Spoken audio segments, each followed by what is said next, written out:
नमस्कार दोस्तों, स्वागत है आप सभी का एक बार फिर से राजू सर के नाम से इस यूट्यूब चैनल के अंदर एमसीक्यू वीडियो के इस कड़ी के अंदर एक और नया एमसीक्यू वीडियो हम लेके आए हैं। एसएससी सीआरपीएफ एमपीसीएचओ एग्जाम के पॉइंट ऑफ व्यू में कुछ इंपॉर्टेंट एमसीक्यू जिनको विद रैशनल हम सॉल्व करने वाले हैं। तो फटाफट से लिंक को शेयर कर दीजिए, चैनल को लाइक कर दीजिए और मैक्सिमम लोगों को कनेक्ट कर दीजिए ताकि एक बेहतरीन जर्नी की तरफ हम चलें। आप सबको पता होना चाहिए कि एसएससी की डेट डिक्लेयर हो चुकी है और 16 जनवरी जो है इसका एग्जाम डेट है। तो उस पॉइंट ऑफ व्यू में कुछ इंपॉर्टेंट एमसीक्यू जो है वो हम लगातार डिस्कस किए जा रहे हैं और अच्छे एमसीक्यू जो है इन वीडियो सेशन के अंदर हम पढ़ेंगे ताकि मैक्सिमम बेनिफिट हो आपको एसएससी एग्जाम के अंदर। तो मैक्सिमम लोगों तक ये इन्फॉर्मेशन पहुंचाएं और शुरू करते हैं एक बेहतरीन क्लास की। सबसे पहला क्वेश्चन आपके सामने है, which of the following is the most appropriate route of routine administration of insulin. Insulin के रूटीन एडमिनिस्ट्रेशन का सबसे अप्रोप्रिएट रूट पूछा है ना। मोस्ट अप्रोप्रिएट रूट पूछा है, रूटीनली एडमिनिस्ट्रेशन कर रहे हैं और दवाई का क्या नाम है, इंसुलिन। तो आप सबको ज्ञात होगा इंसुलिन दवाई को कौन से रूट से देते हैं, इंट्रामस्कुलर, इंट्राडर्मल, सबक्यूटेनियस और इंट्रावीनस। बहुत अच्छे, बहुत अच्छे, maximum people are correct. It's subcutaneous. Subcutaneous route से इंसुलिन को दिया जाता है, सबक्यूटेनियस रूट से इंसुलिन को दिया जाता है। इंट्रा जो है सबक्यूटेनियस रूट से इंसुलिन को देते हैं, देने का रीजन कि अगर आप इसको इंट्रावीनस या इंट्रामस्कुलर रूट से आप देते हैं तो मरीज को ज्यादा चांस होते हैं हाइपोग्लाइसीमिया के, ज्यादा चांस होते हैं हाइपोग्लाइसीमिया के। इंसुलिन जो होता है वो हाइपोग्लाइसीमिया करता है डायबिटीज मेलाइटस वाली बीमारी में जिसमें हाइपरग्लाइसीमिया होता है, उसकी ड्रग ऑफ चॉइस है इंसुलिन जैसे, लेकिन इसका साइड इफेक्ट है हाइपोग्लाइसीमिया। तो आईएम और आईवी देंगे तो हाइपोग्लाइसीमिया के चांस ज्यादा है। इंट्राडर्मल देंगे तो ये ज्यादा एब्जॉर्ब अच्छे से नहीं होगा, इसलिए हम इसको अच्छा रूट मानते हैं, सबक्यूटेनियस रूट उससे हम दिया जाता है। इंसुलिन सिरिंज से जब हम इसको देते हैं तो हमेशा 90 डिग्री के एंगल पे लगाते हैं, बाकी सबक्यूटेनियस रूट जो होता है वो हमेशा 45 डिग्री के एंगल पे लगता है। लेकिन जब हम इंसुलिन को इंसुलिन सिरिंज से लगाते हैं तो 90 डिग्री के एंगल पे लगाते हैं। तो यहाँ पे करेक्ट आंसर रहेगा सी, सब क्यूटेनियस। बहुत बढ़िया, बहुत अच्छे, maximum people are correct. The route of administration of BCG vaccine, BCG vaccine का रूट ऑफ एडमिनिस्ट्रेशन पूछा है, कौन से रूट से आप किसी मरीज को बीसीजी का वैक्सीन देंगे, इंट्राडर्मल, सब क्यूटेनियस, इंट्राथिकल, इंट्रामस्कुलर। बहुत बढ़िया, इजी क्वेश्चन है, मल्टीपल टाइम पूछा हुआ है और सब लोगों ने बिल्कुल करेक्ट जवाब दिया। बीसीजी ट्यूबरकुलोसिस के खिलाफ एट बर्थ लगने वाला वैक्सीन है, इंट्राडर्मल इसको दिया जाता है, इंट्राडर्मल आईडी इसका रूट रहता है। ए यहाँ पे बिल्कुल करेक्ट आंसर है, इंट्राडर्मल।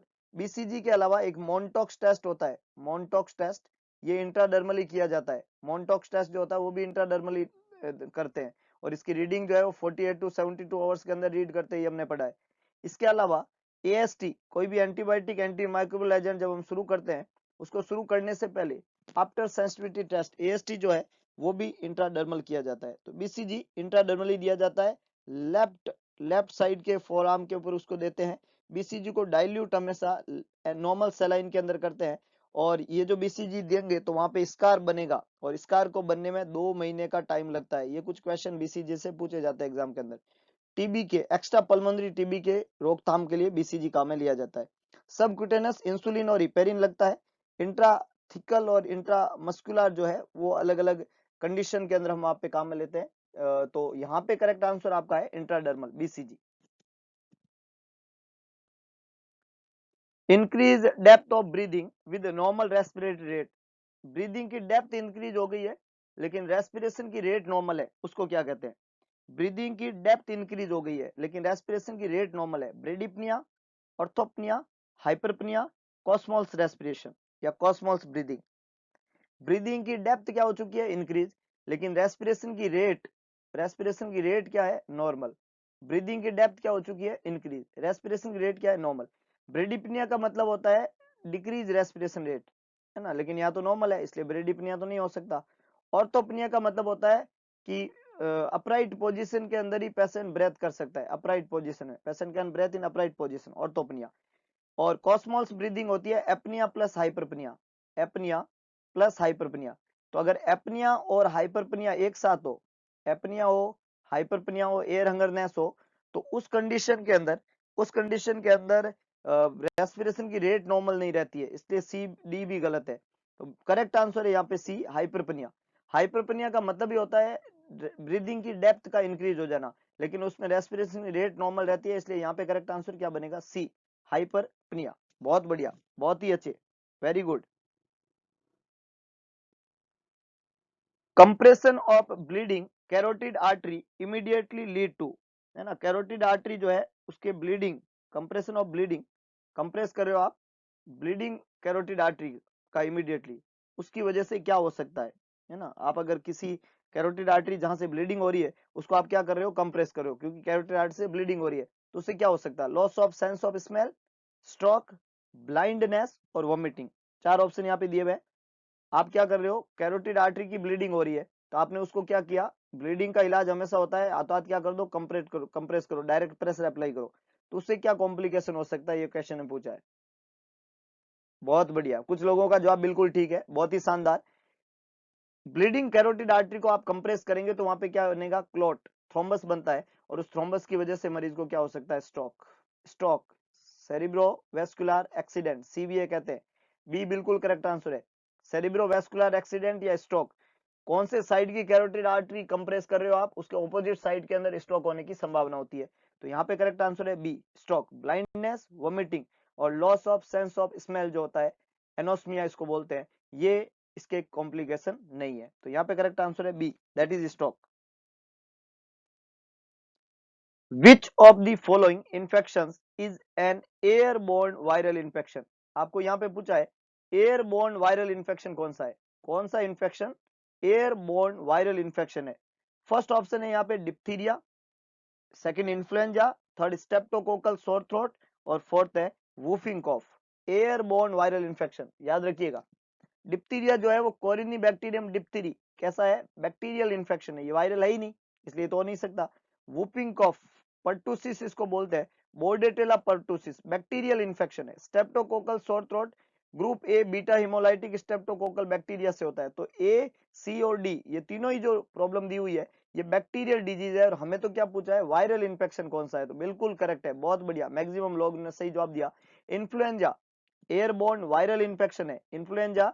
H1N1 जो है ये एक तरह का इन्फ्लुएंजा है, इससे स्वाइन फ्लू नाम की बीमारी होती है, स्वाइन फ्लू। H1N1 इससे होता है स्वाइन फ्लू, H1N1 से N5 से होता है बर्ड फ्लू, जिनकी ड्रग ऑफ चॉइस होती है H1N1 और H1N5, स्वाइन फ्लू और बर्ड फ्लू दोनों की ड्रग ऑफ चॉइस होती है, कौन सी काम में ली जाती है? Have you heard name before? Antiviral, antiviral दवाई टेमी फ्लू, बहुत बढ़िया, मैक्सिमम लोगों ने सही जवाब दिया, टेमी फ्लू।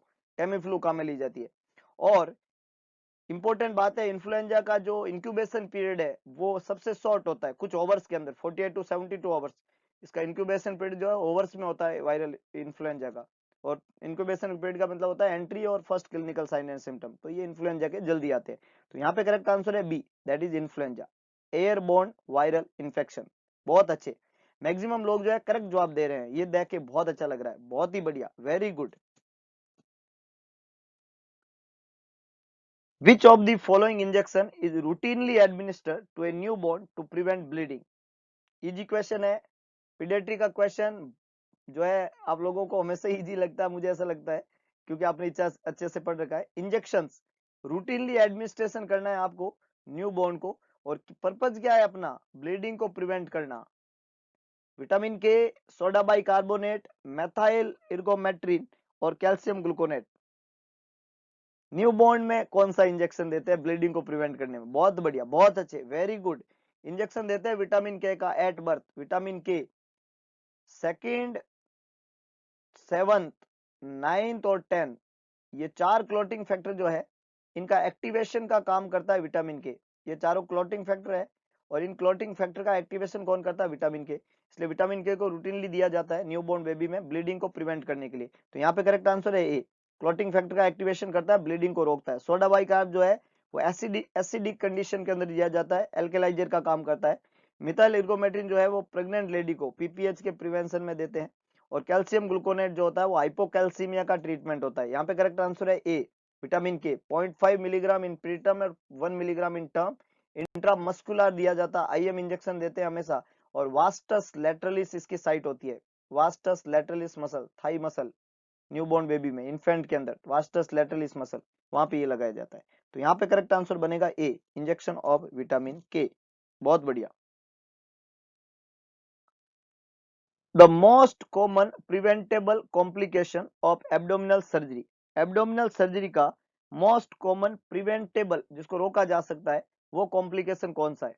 किसी मरीज का एब्डोमिनल सर्जरी किया, उसका कौन सा प्रिवेंटेबल कॉम्प्लिकेशन है जिसको आप प्रिवेंट कर सकते हो, रोक सकते हो? Urinary retention, atelectasis, fluid and electrolyte imbalance, thrombophlebitis. कौन सा कॉम्प्लिकेशन आप प्रिवेंट कर सकते हो एब्डोमिनल सर्जरी वाले मरीज में? preventable complication: urinary retention, atelectasis, fluid and electrolyte imbalance, thrombophlebitis. Preventable complication in abdominal surgery. बहुत अच्छे, बहुत बढ़िया। कुछ लोगों ने जवाब सही दिया, लेकिन कुछ लोगों ने बहुत खोटे जवाब दिए। ए जवाब नहीं है, डी खोटा जवाब है, सी भी खोटा है। करेक्ट आंसर है B, atelectasis. Most common preventable complication है एब्डोमिनल सर्जरी का एटिलैक्टोसिस। ब्रीदिंग एक्सरसाइजेस सर्जरी से पहले ही शुरू करा देते हैं, स्पायरोमीटर करवाते हैं मरीज को और उसको cupping and deep breathing exercise सिखाते हैं, ताकि पोस्ट सर्जिकल पेन की वजह से मरीज ज्यादातर जो है ढंग से ब्रेथ नहीं लेते हैं, तो उनको अगर पता होगा कि इस तरीके से ब्रीदिंग लिया जाता है तो पोस्ट ऑपरेटिव अच्छे से ब्रेथ लेंगे, तो उनको ये कॉम्प्लिकेशन नहीं होगा, एटिलैक्टोसिस नहीं होगा। तो ये प्रिवेंटेबल कॉम्प्लिकेशन है। बहुत बढ़िया, बी बिल्कुल करेक्ट आंसर है, बहुत ही शानदार। A permanent cessation of menstruation, permanent cessation of menstruation at the end of reproductive life is called। आज के सेशन का सबसे easy question I think, permanent cessation of menstruation at the end of reproductive life, मिनाकी, precocious puberty, thelarche या menopause. किसी का भी जवाब गलत नहीं होना चाहिए, जवाब आपका गलत नहीं होना चाहिए, सबका सही होना चाहिए। ये बहुत बढ़िया, बहुत ही शानदार, और आप सब मेरी आशाओं पे खरे उतरे हो। बिल्कुल करेक्ट आंसर है डी, यहाँ पे बिल्कुल करेक्ट आंसर है। मेनोपॉज बोलते हैं permanent cessation of menstruation, it's known as menopause. Menarche is the first menstrual cycle, first menstrual cycle जो होता है इसको मेनार्ची कहते हैं। टाइम से पहले प्यूबर्टी का आना प्रीकॉशियस प्यूबर्टी कहता है, टाइम से पहले प्यूबर्टी का आना प्रीकॉशियस प्यूबर्टी कहलाता है। और थैलार्की का मतलब होता है ब्रेस्ट बर्ड्स का डेवलपमेंट होना, थैलार्की का मतलब होता है डेवलपमेंट ऑफ ब्रेस्ट बर्ड्स। ये प्यूबर्टी का फर्स्ट साइन है, first sign of puberty female child के अंदर होता है थैलार्की। तो यहाँ पे करेक्ट आंसर है D, that is menopause, cessation of menstruation, permanent cessation of menstruation. D is the correct one. Which of the following babies are termed as post-term baby? Post-term baby किसको बोलते हैं? Post-term baby किसको बोलते हैं? 39 to 41 week of gestation, 33 to 35 week of gestation, 36 to 38 week of gestation, more than 42 week of gestation. Term baby बोला जाता है, तीन कैटेगरी होती है। टर्म बेबी हम कहते हैं 37 से लेके 42 वीक वाले बच्चे को हम बोलते हैं टर्म बेबी, ये बोलते हैं टर्म। लेस देन अगर 37 है तो इसको हम बोलते हैं प्री टर्म, 37 से कम है तो उसको बोलते हैं प्री टर्म। और मोर देन 42 है उसको हम बोलते हैं पोस्ट टर्म, मोर देन 42 है उसको क्या बोलते हैं? Post term. सवाल ने पोस्ट टर्म पूछा है तो ये आंसर बनेगा बिल्कुल, maximum people are correct, more than 42, D बिल्कुल करेक्ट आंसर है। पोस्ट टर्म की डेफिनेशन ही है 42 वीक वाले के बाद वाले बच्चे को हम पोस्ट टर्म बेबी के नाम से जानते हैं। बहुत ही बढ़िया, बहुत ही शानदार। Who accidentally discovered the fungus penicillium produce a substance that destroy staphylococci? ऐसा कौन सा साइंटिस्ट था जिसने एक्सीडेंटली ये डिस्कवर कर दिया कि जो फंगस पेनिसिलियम है वो एक सब्सटेंस प्रोड्यूस करता है जो स्टेफाइलोकोकाई को डिस्ट्रॉय कर देता है, और ये फर्स्ट एंटीबायोटिक थी पेनिसिलिन जिसकी डिस्कवरी हुई फिर। Alexander Fleming, Edward Buchner, Alexander Domagk और कार्ल पॉपर। बहुत अच्छे, बहुत मैक्सिमम पीपल आर करेक्ट, बहुत ही बढ़िया। अलेक्जेंडर फ्लेमिंग जिन्होंने फर्स्ट एंटी माइक्रोबियल एजेंट को डिस्कवर किया और एक्सीडेंटली ये डिस्कवरी हुई, और पेनिसिलिन इसको हमने बोला। ए बिल्कुल करेक्ट आंसर है, मैक्सिमम पीपल ने सही जवाब दिया। अलेक्जेंडर फ्लेमिंग यहाँ पे आंसर बनेगा, जिन्होंने एक्सीडेंटली डिस्कवर कर दिया पेनिसिलिन को, अलेक्जेंडर फ्लेमिंग। बहुत अच्छे, बहुत ही बढ़िया।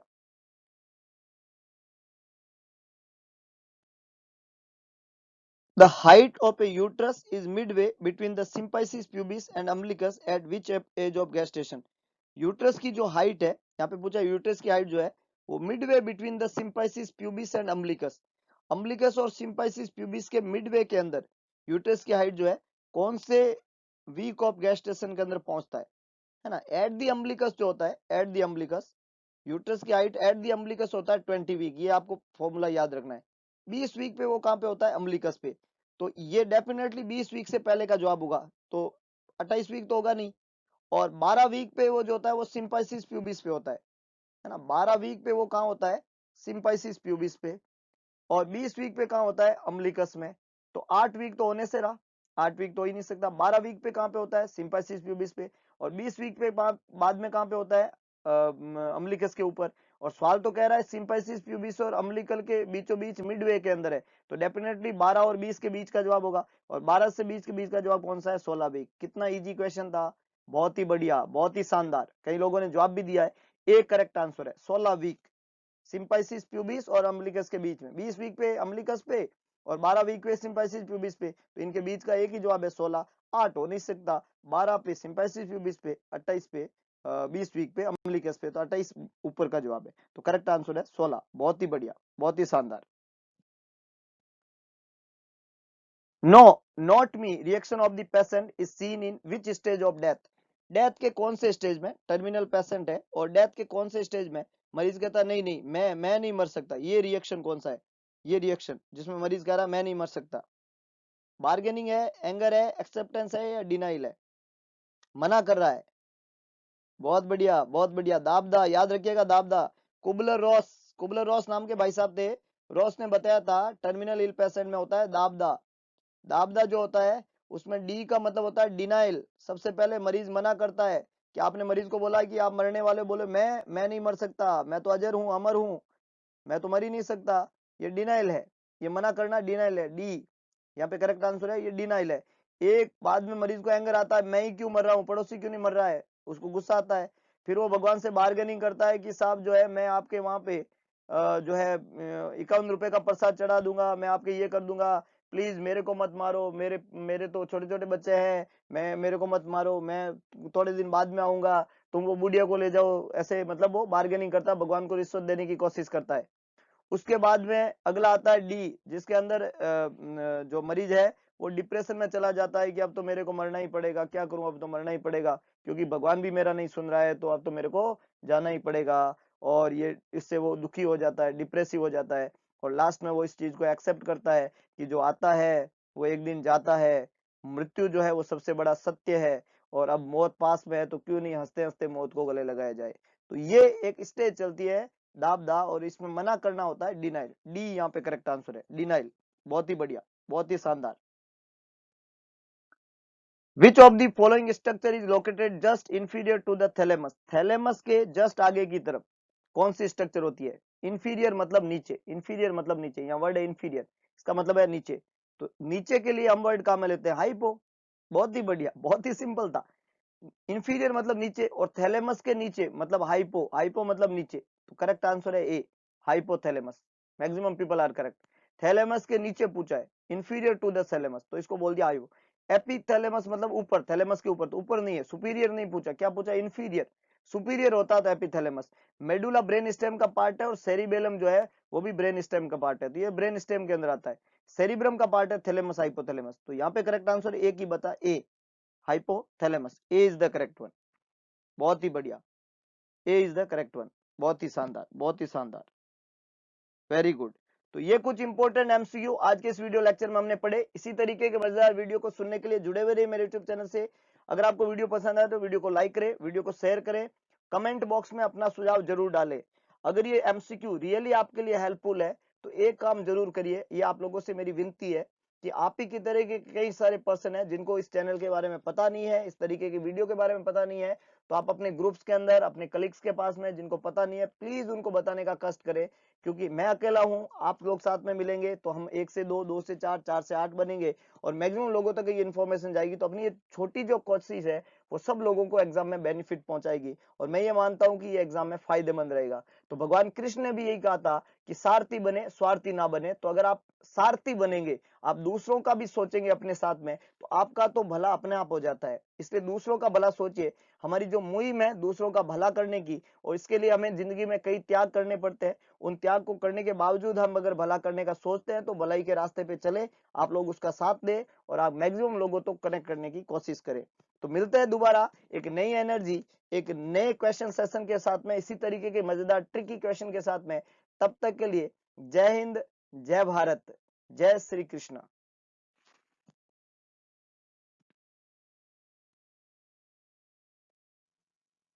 नेक्स्ट है common site for Mongolian sport. एक और इंपॉर्टेंट नियोनेटल केयर के दौरान आपको देखने को मिलेगा मंगोलियन स्पोर्ट, और उसकी कॉमन साइट यहाँ पे पूछिए कि कौन सी होनी चाहिए।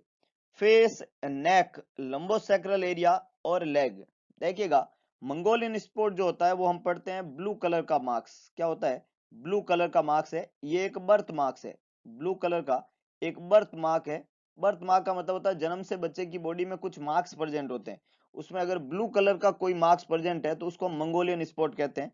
इसके बनने का रीजन होता है local local excessive excessive secretion of excessive secretion of melanin.